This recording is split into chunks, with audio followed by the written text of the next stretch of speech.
আমি পুনৰ দশমানৰ ব্যাকৰণৰ বেলেগ এটা অংশলৈ আগবাঢ়ি যাব বিচাৰিছোঁ। ইয়াত আচলতে আমাৰ 2 নম্বৰ আহে। এই 2 নম্বৰৰ যিটো বিষয় আছে, তোমালোকে নৱমানত নিশ্চয় পঢ়িছা। নৱমানৰ চিলেবাছত এটা বস্তু আছিলে, ইয়াতে অকণমান বেলেগ হৈ যাব বস্তুটো। ইয়াত কি হৈছে, বাক্য পৰিৱৰ্তন।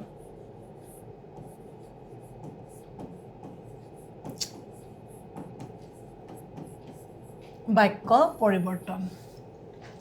আমি বাক্য বুলি ক'লে এটা কথা সকলোৱে জানো, ইংৰাজীত যাক চেণ্টেন্স বুলি কোৱা হয়, সকলোৱে তোমালোকে জানাই। বাক্য গঠন হ'বলৈ হ'লে আমাক নিৰ্দিষ্ট একোটা শব্দ লাগিব, যে এটা বা ততোধিক শব্দ লগ লাগি যদি অৰ্থ প্ৰকাশ কৰে তেতিয়াহ'লে তাক বাক্য বুলি কোৱা হয়। বাক্যৰ সংজ্ঞাটো তোমালোকে সকলোৱে জানা যদিও মই মাত্ৰ বস্তুটো প্ৰাথমিক অৱস্থাৰ পৰা টানি আনিব বিচাৰিছোঁ। অৰ্থৰ ওপৰত ভিত্তি কৰি যদি আমি বাক্যক চাওঁ তেতিয়াহ'লে বাক্যক সাতটা অৰ্থত ব্যৱহাৰ কৰা হৈছে, যেনেকৈ প্ৰশ্নবোধক বাক্য আছে বা কি কয় ইচ্ছাবোধক বাক্য আছে। এনেধৰণে এই যিটো অৰ্থৰ ওপৰত নিৰ্ভৰ কৰি বাক্যৰ গঠন প্ৰক্ৰিয়া, এই অৰ্থৰ ওপৰত নিৰ্ভৰ কৰি বাক্যৰ গঠন প্ৰক্ৰিয়াটো তোমালোকে নৱম মানৰ চিলেবাছত ইতিমধ্যে পাই আহিছা। তোমালোকৰ মেট্ৰিক পৰীক্ষাত কিন্তু অৰ্থৰ ওপৰত ভিত্তি কৰি বাক্য পৰিৱৰ্তনটো সাধাৰণতে নাহে, কিন্তু এটা বস্তু আহে, গঠনৰ ওপৰত নিৰ্ভৰ কৰি বাক্য যিটো পৰিৱৰ্তন ব্যৱস্থা। গতিকে গঠনৰ ওপৰত নিৰ্ভৰ কৰি বাক্য পৰিৱৰ্তন ব্যৱস্থাটো আমি মেট্ৰিক পৰীক্ষাৰ কাৰণে যিসকল প্ৰস্তুতি চলাইছোঁ সেইসকলে আমি পোনপটীয়াকৈ এই বিষয়টো আমি চাবই লাগিব। ইয়াত তোমালোকৰ 2 নম্বৰ থাকিব। গতিকে গঠনৰ ফালৰ পৰা বাক্য পৰিৱৰ্তন কেনেধৰণে হ'ব পাৰে আমি অকণমান আগবাঢ়িম। গঠনৰ বাক্য আমি কাক বোলে সকলোৱে জানোৱেই, আমি পুনৰ বাক্য কাক বোলে লিখাৰ প্ৰয়োজন বোধ কৰা নাই। আমি গঠনৰ ওপৰত নিৰ্ভৰ কৰি বাক্যৰ যিটো বিভাজন আৰু কেনেকৈ এটা বাক্যৰ পৰা আন এটা বাক্যলৈ মানুহে বাক্যবিলাক পৰিৱৰ্তন কৰিব পাৰিব বা আমি বাস্তৱিক জীৱনত কেনেধৰণে কোনবোৰ বাক্য ব্যৱহাৰ কৰোঁ তাৰ এটা আভাস দিম। বিষয়টো উজু তোমালোকৰ বাবে, তথাপি অকণমান মন দিলে বিষয়টো তোমালোকে আগবঢ়াই লৈ যাব পাৰিবা। আমি আৰম্ভ কৰিম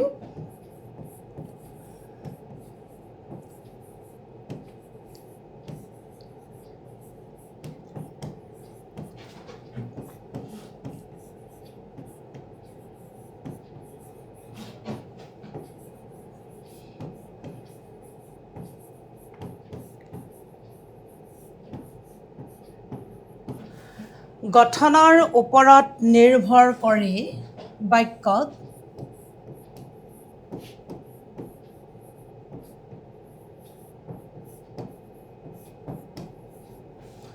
তিনি ভাগত ভাগ কৰা হৈছে।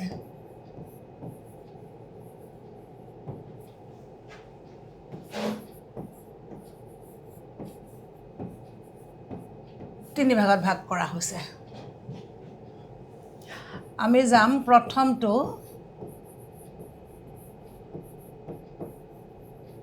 সৰল বাক্য।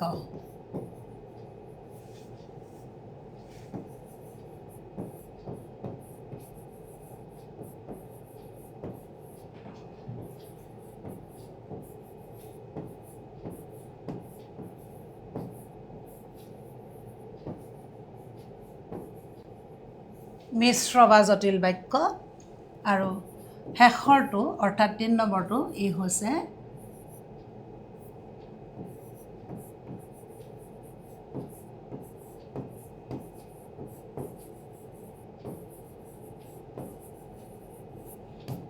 যৌগিক বাক্য।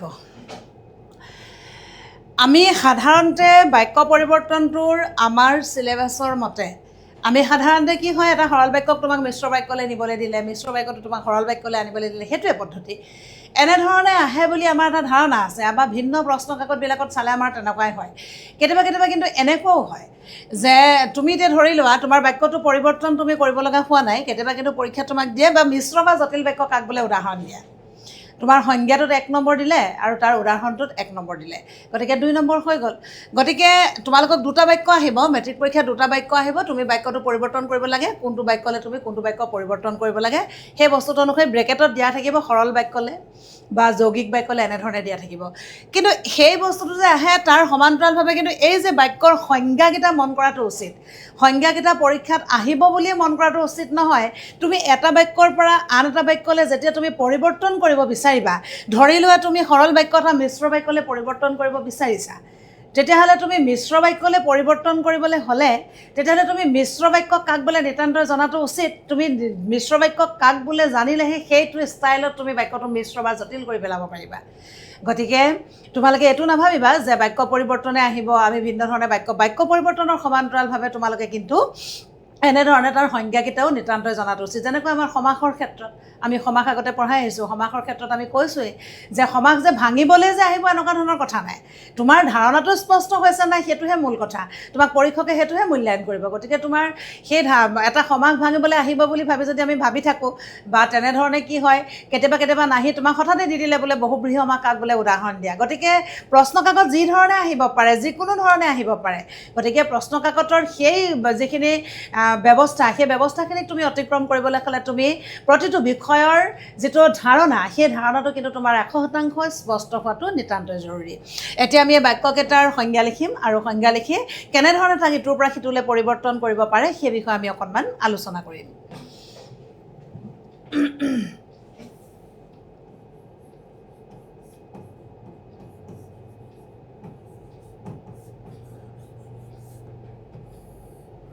সৰল বাক্য।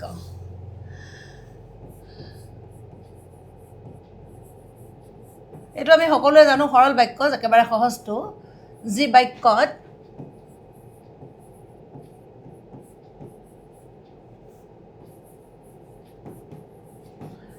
কৰ্তা চাগে আমি সকলোৱে জানো, কৰ্তা মানে যি কৰে সেয়াই কৰ্তা। যি বাক্যত এটা কৰ্তা আৰু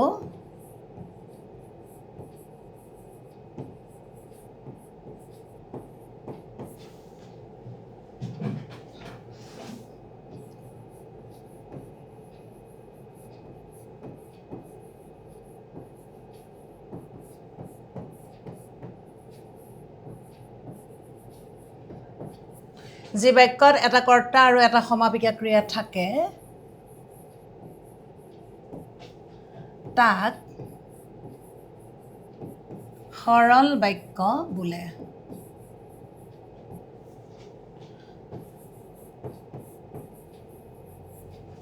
সৰল বাক্য বোলে।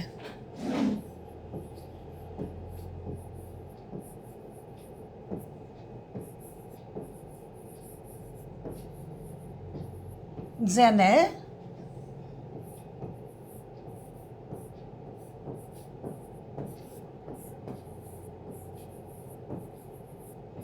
অকৃতজ্ঞ লোকক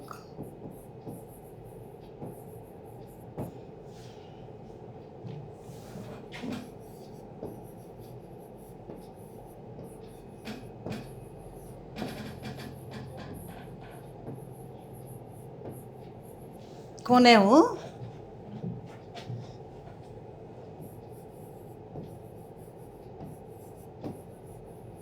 সন্মান নকৰে।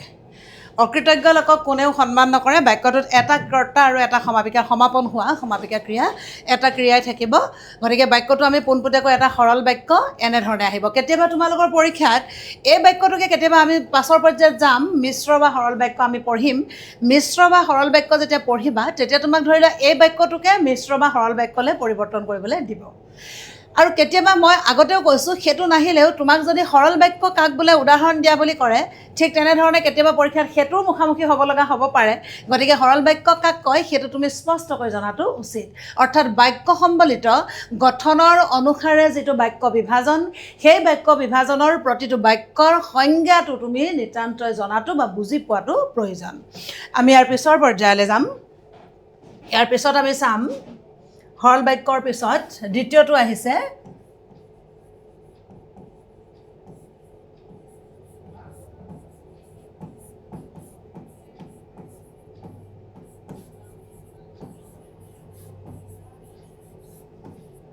মিশ্ৰ বা জটিল বাক্য। মিশ্ৰ শব্দটো তোমালোকৰ কাৰণে চিনাকি শব্দ, তোমালোকে বিজ্ঞানত পাইছা মিশ্ৰ ধাতু মিহলি হৈ থকা। গতিকে মিশ্ৰ বা জটিল বাক্য তাৰমানে মিহলি হৈ থাকিব। বাক্যটোত কি মিহলি হৈ থাকিব আমি চাম। চোৱা সংজ্ঞাটো আমি লিখিম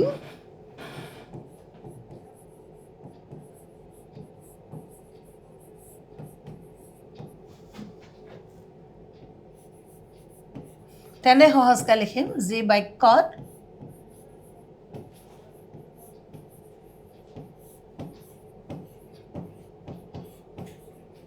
প্ৰধান বাক্যটোৰ উপৰিও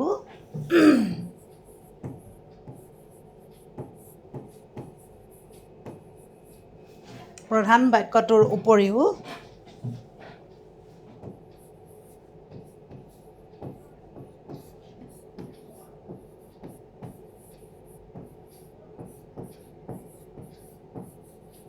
এটা অপ্ৰধান বাক্য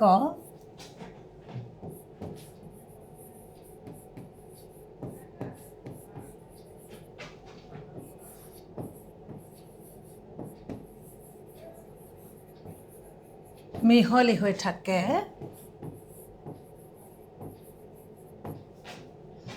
তাকে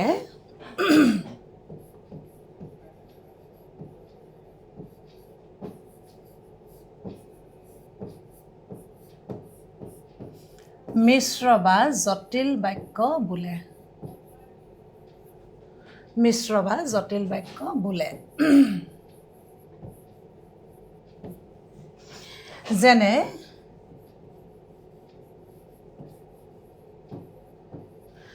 তোমালোকৰ সহজ হ'ব যদি আমি আগৰ সৰল বাক্যটোকে যদি আমি মিশ্ৰ বাক্যলৈ ৰূপান্তৰিত কৰি দিওঁ তেতিয়াহ'লে তোমালোকৰ নিশ্চয় সহজ হ'ব বাক্যটো আমি কেনেধৰণে আচলতে কৰি দিব পাৰোঁ মানে পৰিৱৰ্তন কৰিব পাৰোঁ এতিয়া হৈছে কি মিশ্ৰ বা জটিল বাক্যৰ মূল কথাটো হৈছে তাত এটা নিৰ্দিষ্ট বাক্যটো থাকিবই বাক্যটোৰ উপৰিও এটা অপ্ৰধান বাক্য অদৰকাৰী বাক্য এটা এনেই মিহলি হৈ অৰ্থাৎ মূল বাক্যটোৰ লগত অদৰকাৰীভাৱে শব্দ মিহলি হৈ বাক্য মিহলি হৈ সি এটা দীঘল এটা বাক্যলৈ সি ৰূপান্তৰিত হয় গতিকে তাক কেনেধৰণে কৰা হয় চাবা আমি ইয়াৰ আগত সৰল বাক্যৰ উদাহৰণটো লিখিছিলোঁ সেইটো আছিল অকৃতজ্ঞ লোকক কোনেও সন্মান নকৰে যদি আমি তাক মিহলি কৰি দিওঁ অপ্ৰধান বাক্যৰ সৈতে আমি তাক মিহলি কৰি দিওঁ তেতিয়া বাক্যটোৰ গঠন প্ৰণালী কেনে হ'ব চাবা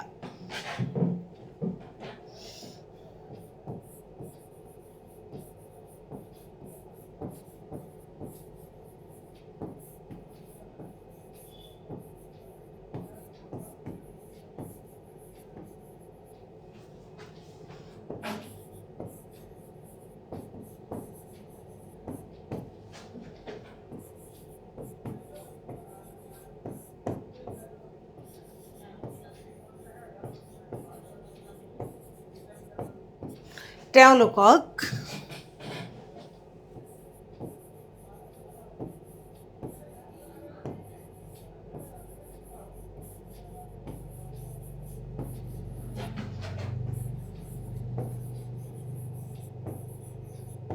সন্মান নকৰে এতিয়া আমি বাক্যটো পোনে পোনে ক'ব পাৰোঁ যে অকৃতজ্ঞ লোকক কোনেও সন্মান নকৰে তাকে যদি আমি মিহলি কৰি দিওঁ অপ্ৰধান যদি কৰি দিওঁ তেতিয়াহ'লে কি হৈছে চোৱা যিসকল অকৃতজ্ঞ লোক তেওঁলোকক কোনেও সন্মান নকৰে ইয়াৰ কিন্তু সৰল ৰূপটো হৈছে অকৃতজ্ঞ লোকক কোনেও সন্মান নকৰে ধৰি লোৱা এনেকুৱা ধৰণৰ বাক্য হ'ব পাৰে যেতিয়া বৰষুণ দিছিল মই তেতিয়া শুই আছিলোঁ ইংৰাজীত কৰিছা তোমালোকে এনেকৈ কি হয় যেতিয়া বৰষুণ দিছিল মই তেতিয়া শুই আছিলোঁ সেই বাক্যটো হৈছে এটা মিশ্ৰ বাক্য বা এটা জটিল বাক্য বাক্যটো দীঘলীয়া হৈ আছে তাক জটিল কৰি থোৱা আছে বা তাক মিহলি কৰি থোৱা আছে সেই বাক্যটো যদি আমি সৰল ৰূপলৈ লৈ যাওঁ তেতিয়াহ'লে কি হ'ব বৰষুণ দিওঁতে মই শুই আছিলোঁ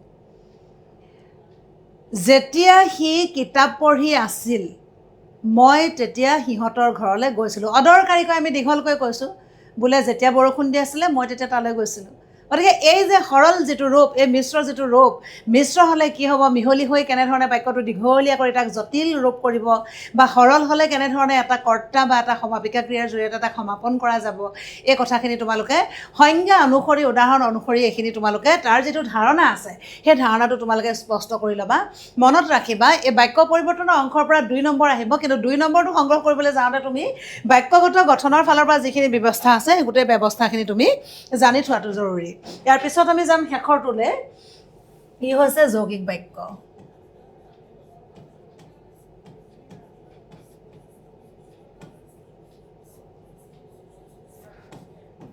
যৌগিক বাক্য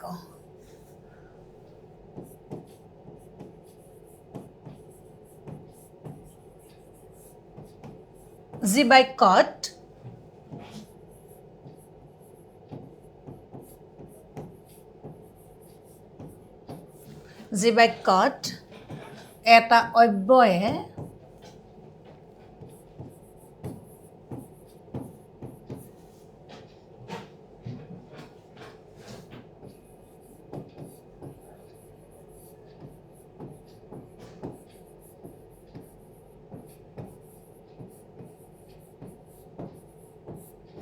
দুটা বাক্যক সংযোগ কৰে, দুটা বাক্যক সংযোগ কৰি ৰাখে তাক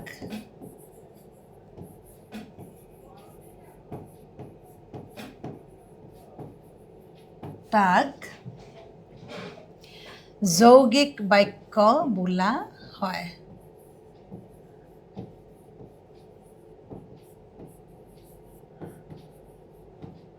তাক যৌগিক বাক্য বোলা হয়। ইয়াত আকৌ বাক্যটো কি হয়, মিশ্ৰ বা জটিলত বাক্যটো মিহলি হৈ থাকে। অদৰকাৰী বাক্য এটা সৰল বাক্যটোতো সকলোৱে জানিছে, সি পোনে পোনে যায়, চিধা চিধি যায়, সহজকৈ কয়। মিশ্ৰ বা জটিল বাক্যত কি হৈছে, প্ৰধান বাক্যৰ সৈতে এটা অপ্ৰধান বাক্য মিহলি হৈ থাকিব। এতিয়া যৌগিক বাক্য বুলি ক'লে আকৌ তাত এটা কি হয়, তাৰ ব্যৱস্থাটো কেনেকুৱা, যৌগিক বাক্যটো দুটা বাক্য থাকিব, সেই দুয়োটা বাক্যক এটা, আচলতে বাক্য দুটাই, কিন্তু তাক এটা অব্যয় বাক্যটো জোৰা লগাই এটা কৰি থৈ দিব। এনেকুৱা ধৰণৰ হয় বাক্য গঠনটো। চাবা,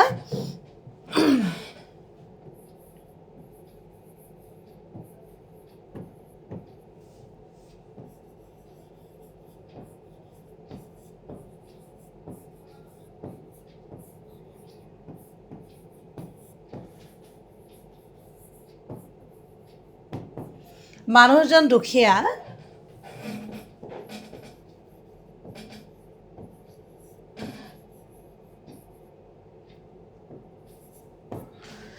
মানুহজন দুখীয়া কিন্তু সৎ। এতিয়া তুমি চোৱা বাক্যটো, মানুহজন দুখীয়া সি এটা বাক্য, সৎ, মানুহজন সৎ সি এটা বাক্য। গতিকে ইয়াত কি কৰা হৈছে, এই যিটো কিন্তু, এই অব্যয়টোৱে কি কৰিছে, এই দুয়োটা বাক্যক, মানুহজন দুখীয়া মানুহজন সৎ, এই দুটা বস্তু কি হৈছে, সি একেলগ কৰি ৰাখিছে। গতিকে যৌগিক বাক্যত পোনে পোনে অব্যয় নহ'লে যৌগিক বাক্য কেতিয়াও নহয়। এটা অব্যয়ৰ জৰিয়তে যৌগিক বাক্যত দুটা বাক্যক তাক সংযোগ সীমালৈ লৈ যোৱা হয়। মিশ্ৰ বা জটিল বাক্যত এটা অপ্ৰধান বাক্য এটা মিহলি হৈ থাকি বাক্যটো দীঘলীয়া কৰি থয়, আৰু সৰল বাক্যত কি হৈছে, এটা কৰ্তা আৰু এটা সমাপিকাৰে সাধাৰণভাৱে বাক্যটোৰ সামৰণি পৰে।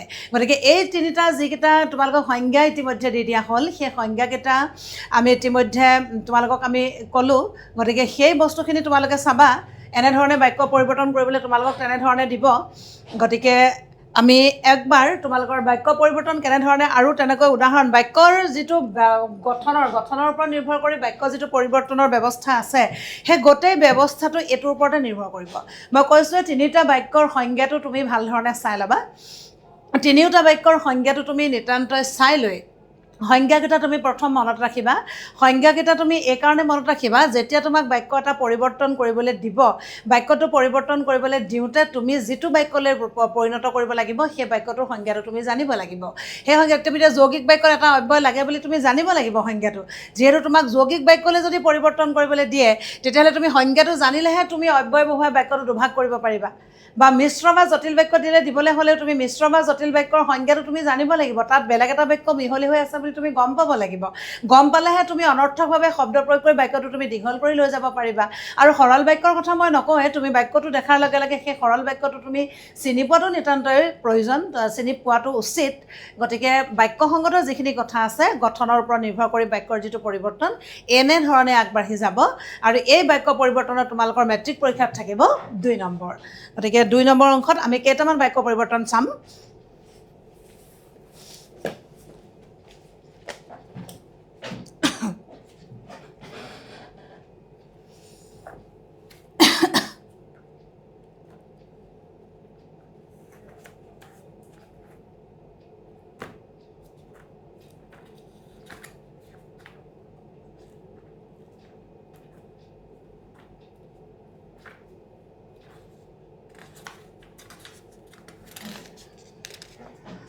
কেইটামান বাক্য পৰিৱৰ্তন তোমালোকক উদাহৰণস্বৰূপে দেখাই দিব বিচাৰিছোঁ।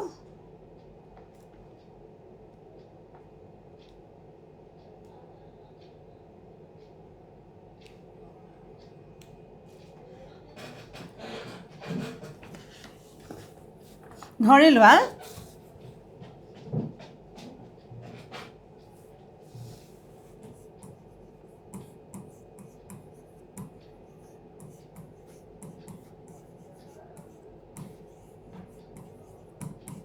যদিও তাই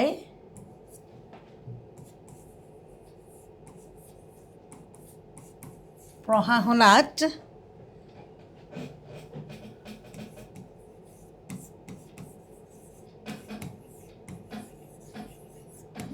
পঢ়া শুনাত ভাল তথাপি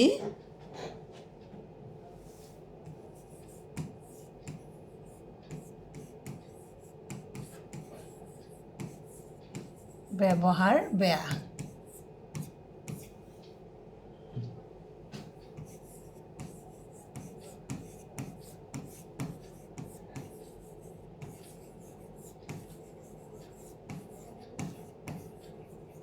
যৌগিক বাক্যলে এইটো এটা জটিল বাক্য। যদিও তাই পঢ়া শুনাত ভাল তথাপি ব্যৱহাৰ বেয়া, এইটো এটা জটিল বাক্য। এই জটিল বাক্যটো যদি আমি যৌগিক বাক্যলৈ নিওঁ, যৌগিক বাক্যলৈ নিবলৈ হ'লে আমি কেনেধৰণে কৰিব লাগিব?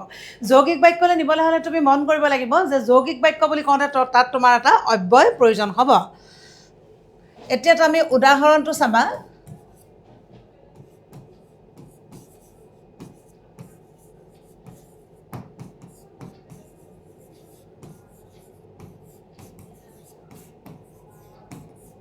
তাই পঢ়া শুনাত ভাল কিন্তু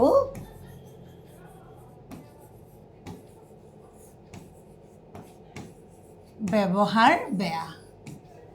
তাই পঢ়া শুনাত ভাল কিন্তু ব্যৱহাৰ বেয়া। এনেকৈ ভিন্ন ধৰণে টেষ্ট পেপাৰত থাকিব, কুৱেশ্যন বেংকত থাকিব। তোমালোকে এবাৰ চাবা বস্তুখিনি।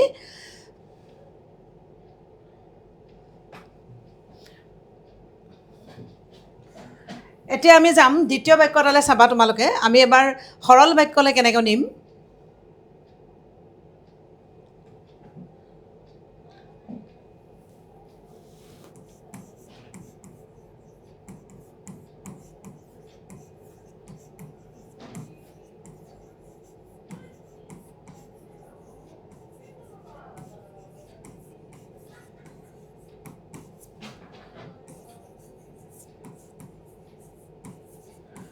লাচিতে মোগলক জয়ো কৰিলে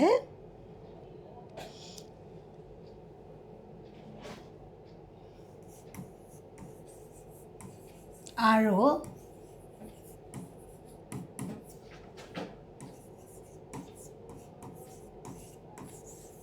গুৱাহাটীৰ পৰা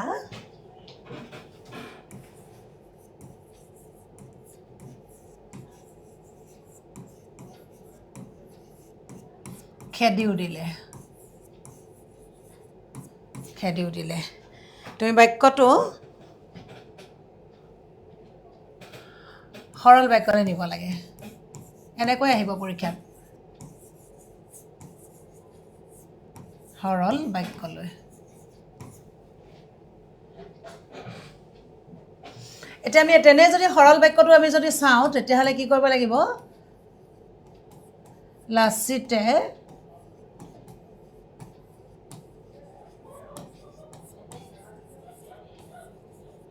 মোগলক জয় কৰি, তুমি এই বাক্যটো দেখিয়ে গম পাবা সেইটো যৌগিক বাক্য হৈ আছে। যৌগিক বাক্য পৰা তাক সৰল বাক্যলৈ নিব লাগে।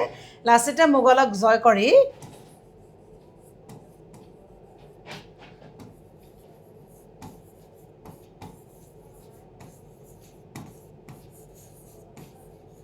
গুৱাহাটীৰ পৰা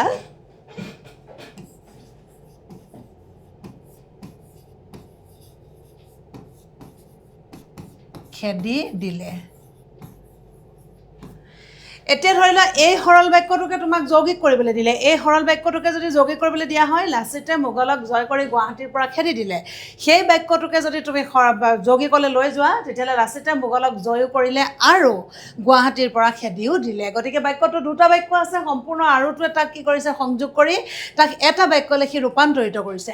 গতিকে এটা বাক্যলৈ ৰূপান্তৰিত কৰা সেই ব্যৱস্থাটো যদি তুমি সৰল বাক্যলৈ নিব খোজা, তেতিয়াহ'লে এটা কৰ্তা আৰু এটা সমাপিকা ক্ৰিয়াৰ মাধ্যমেৰে বাক্যটো আমি তেনেকৈ সৰলভাৱে আচলতে গঠন কৰাটো নিতান্তই প্ৰয়োজন। তাৰপিছত তোমালোকে চাবা,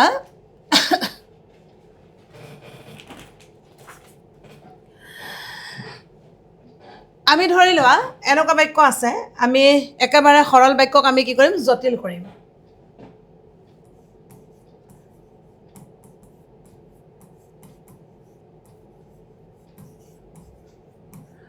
ৰাতিপুৱা আমি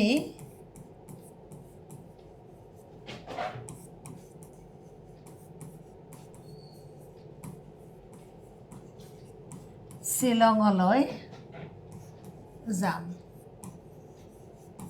ইয়াক তুমি নিব লাগে মিশ্ৰ বাক্যলৈ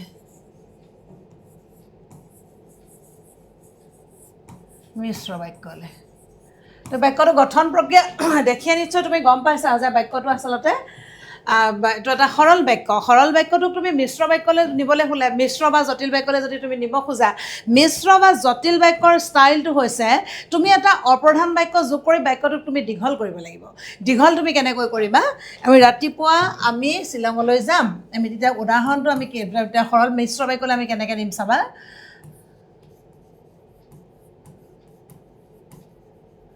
যেতিয়া ৰাতিপুৱা হ'ব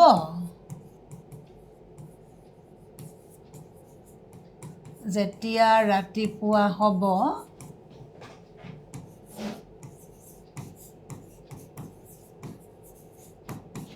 তেতিয়া আমি শ্বিলঙলৈ যাম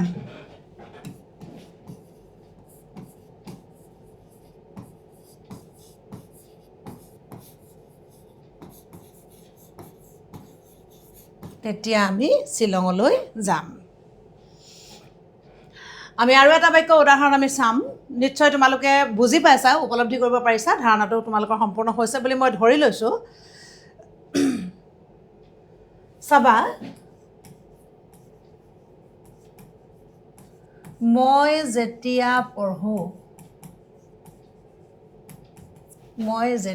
পঢ়োঁ সি তেতিয়া খেলে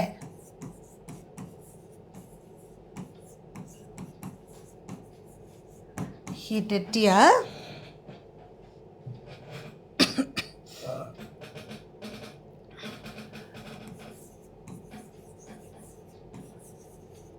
এইটো মিশ্ৰ বা জটিল বাক্য ইয়াক আমি কি কৰিম সৰল বাক্যলৈ লৈ যাম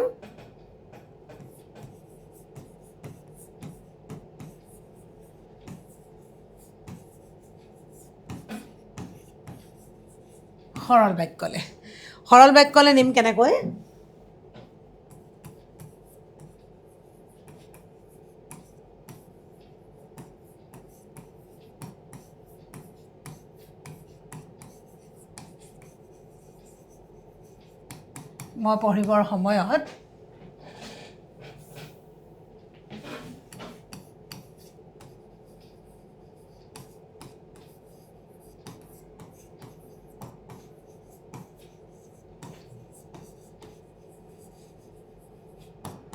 মই পঢ়িবৰ সময়ত সি খেলে পোনপটীয়া বাক্য